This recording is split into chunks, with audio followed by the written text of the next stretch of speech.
Hello and welcome to Commodity Champions. I'm Manisha Gupta, and a week away from the budget, we get you the budget expectations or wish list from the experts in various sectors. Let's address the farm and agriculture first, and there is expectation that the upcoming budget will see focus on rural economy and charting a course for doubling farmers' income. This would in turn give push to consumption and help attract private investment, something that the government has been trying to achieve. The finance minister in his previous budget accorded priority to agriculture and rural economy with increase in MSP, launch of Operation Green. We also saw spendings increase in rural infrastructure. How much of that is done and what can be expected? To take that discussion forward, we have now with us Mr. Atul Chaturvedi, CEO at Adani Agro. Mr. Chaturvedi, hi, thank you so much for joining us. Clearly, it is really an expectation that we will see big numbers come in yet again towards the agriculture and the farm sector. What is your sense on what could really be 3 to 5 priorities that the government will want to set first up right when it comes to this sector? Well, thank you, Manisha. The fact remains that media persons and the commentators as well as the politicians have actually raised the expectation of the rural sector sky high. And if the final results don't match the expectations, the disappointment is going to be very, very heavy. Let's face it, over the years, our policymakers, the bias has been in favor of the consumer, and the producer or the farmer has always been shortchanged. But now, I think they've risen, and it may be very difficult to keep the genie in the bottle.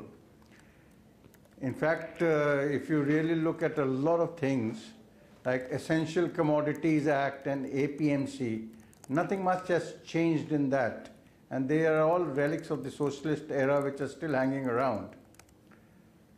One big issue which has been plaguing our agriculture sector is that private sector investment in agriculture has been practically negligible.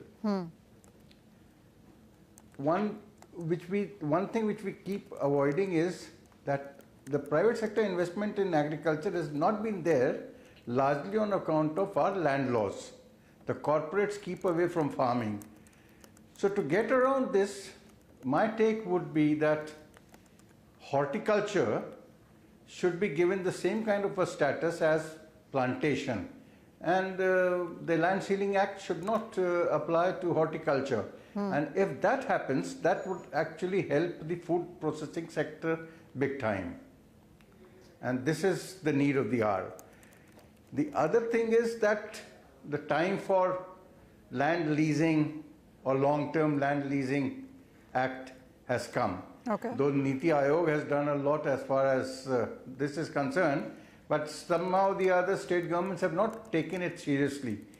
If land leasing is permitted on a long-term basis, you could see possibly corporate investment coming into agriculture, and that would help agriculture transform from being agriculture into an agriculture business. So these are some of the things, and the other thing which we want from the budget is that the post-harvest infrastructure like cold storages, cold chains, and controlled atmosphere, they should be given the status of infrastructure. Absolutely. So that the fiscal incentives available could also be available to them.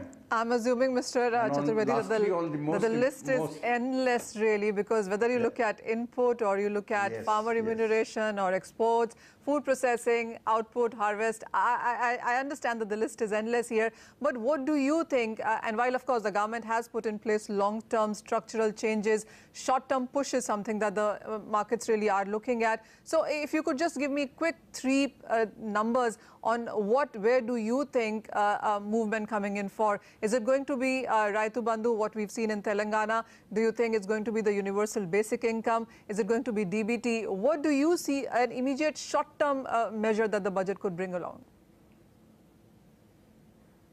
My take is that as far as this MSP is concerned, they will necessarily have to allow the markets to function in their own right.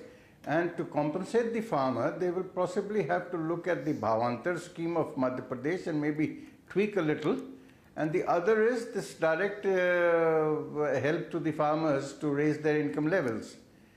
So that possibly are the two actions which we hope are going to be taken in this budget big time. Okay. Also, you know, Something like the right to Bandhu thing. well, yes, there have been some successful state schemes already running. So, yes, perhaps. Just coming to sector specific as well, edible oil sector is yet another where we have seen the imports just about continue 70% as we stand right now. What do you think needs to be changed here? Do you think budget could actually be moving, saying something in direction as well? No, we've been interacting a lot with the Ashok Dalwai committee, which has been formed for doubling the farmers' income. In fact, what we've been telling them is that now your revenue out of customs collection is in excess of 30,000 crores. A part of that should actually be plowed back into oilseed development, because that sector of our economy has been neglected during the last 2-3 decades. So that maybe we could start an oilseed development fund and promote mustard big time. And the other thing which we've been trying to tell the Agriculture Ministry is that it's high time Punjab and Haryana farmer is encouraged to plant more mustard and get away from the wheat-rice cycle. Because that is depleting the water table as far as Punjab and Haryana and that region is concerned. Sure. So I think there is some traction on that count, and we could possibly see some announcements to that effect. Sure. Also, how are you looking? The only thing which we want to put across, the other thing which we've told the ministry is that you should not be bringing down the edible oil prices in terms of the import duties. If you keep the import duties high, that will enthuse the Indian oilseed farmer to plant more oilseed, because no country can possibly afford to have 70% of its requirement met from imports. That is hugely compromising your edible oil security. It is, and something as as that stronger. I think, as an essential commodity, yes. But the other one, Mr. Chaturvedi, and I want to talk to you about that as well, is sugar really, because while of course there have been a lot of changes, policy reforms, help extended to this industry, we still stand at a place where much is desired. Anything that you look forward for this sector?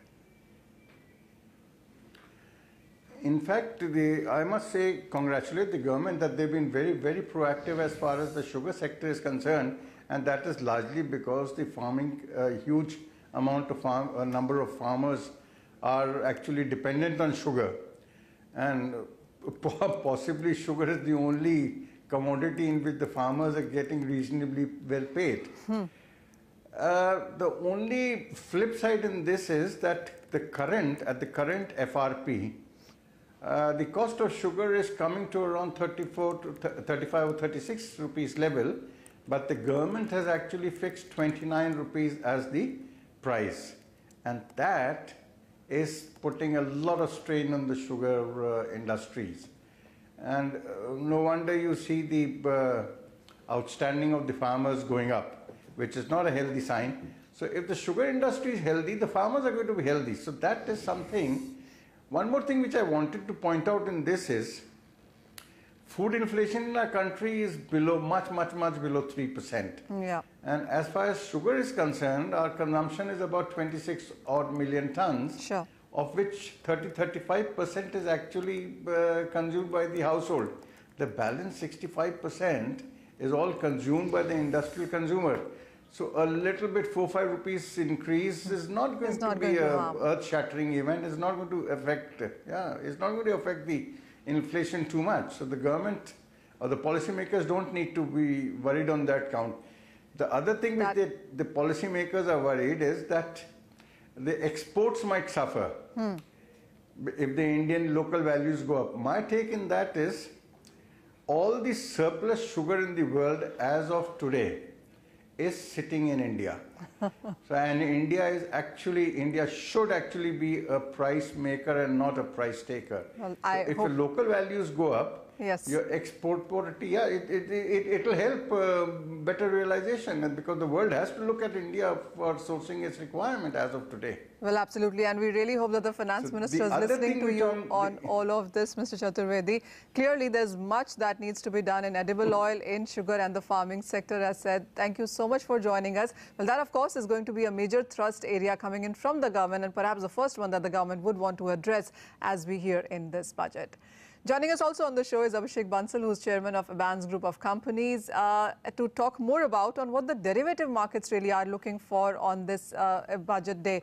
Mr. Bansal, what is your sense? Election year, and while we of course are getting into an interim budget soon, what is your expectation, especially when it comes to the commodity derivative space? Yeah, this budget would be an interim budget, and this budget would be the last budget of this government before the government gets into the elections. So it would be an interim budget, and it would be a muted one or so. But I think so the government would focus a lot of initiatives on agricultural sector. I think so that should be the prime focus of this government before it goes into the election year. I think so if you see the NPA of our entire country is more than about 10 lakh crores. And if you see on the agricultural sector, the NPA is about 68,000 crores. So, there is a huge potential on the agricultural sector, and the scheme that only loan waiver for the farmers is not the only solution to revamp this agricultural sector. I think so the government should come up with lot of initiatives and schemes for enhancing or development of the research work on the agricultural sector, and there has to be emphasis on research and development on the agricultural sector, so that this agricultural sector can be reformed and transformed on a longer term. Also, I think so the agricultural sector expects the GST reduction on pesticides from 18% to 5%. I think so that would help the farmers to reduce their cost of farm produce. That is what I expect on the agricultural side. Sure. So also, well, that of course is agriculture, but when it comes to the other sectors like gold, for example, because that is what has been moving quite a bit. We heard the finance minister say plenty in the previous budget as well. What are your expectations on this? On the precious metals, the government's think tank, which is Niti Aayog, had already suggested, comprehensive gold policy, which I think so we should be looking at in the next year, that the government should come up with its comprehensive gold policy, wherein we could see a single spot exchange for all the banks and the financial institutions, where you could have a single spot exchange for delivery or getting the delivery from the spot exchange on gold.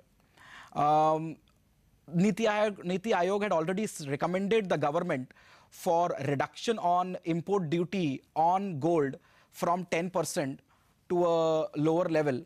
And I think so right now, if you see, the MCX market is already trading at a discount of about 2% to the international prices. So we can, the market is factoring in a duty cut of 2% on gold. Right. We will, of course, discuss that in detail later on. But what is your sense on the base metals also? Any particular expectations there when it comes to metal imports, etc.?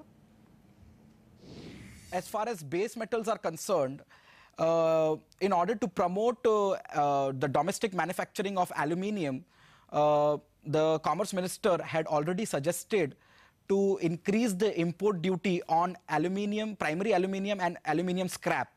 Right now, the duties on primary aluminium is about 7.5% and on aluminium scrap is about 2.5%. So there have been already recommendations made by the Commerce Minister to the Finance Ministry to increase this import duty so that it can support the domestic manufacturers and it can support the aluminium industry in the domestic market. On the steel space, FICCI has been recommending a lot of things. Broadly, FICCI wants to decrease the import duty on the raw materials required to manufacture steel and increase the import duty on the steel products like the hot cold steel or hot rolled steel and cold rolled steel. So the emphasis being to support the domestic industry to reduce the import duty on the raw materials required to manufacture steel and increase the import duty on the imported steel products, so that the domestic manufacturers are taken care of by the external competition. On the base metals front, I also believe that the market would be pretty range bound, because there is no clear definitive trend that we could see on the trade war. Obviously, we can now see some signs where the US is softening its stand on the trade war that is going on with China, and that's why we could see a certain support on the base metals. If the US is able to definitively soften its stand on the trade war, then I think so the base metals would rally from here, and we could see that the base metals taking a good support from here. But everything depends on what the US government thinks on its stand on trade war with China. Oh, well, absolutely. We understand it's not just the budget when it comes to non-agri space, but what's happening in the global markets is of equal importance there. Thank you so much, Mr. Bansal, for joining us with your sense on budget. With that, we'll go for a short break. But when we return, Vice Chairman of the German Jewelry Export Promotion Council, Colin Shah, will join us to discuss what the precious metals are wanting from the budget this time around.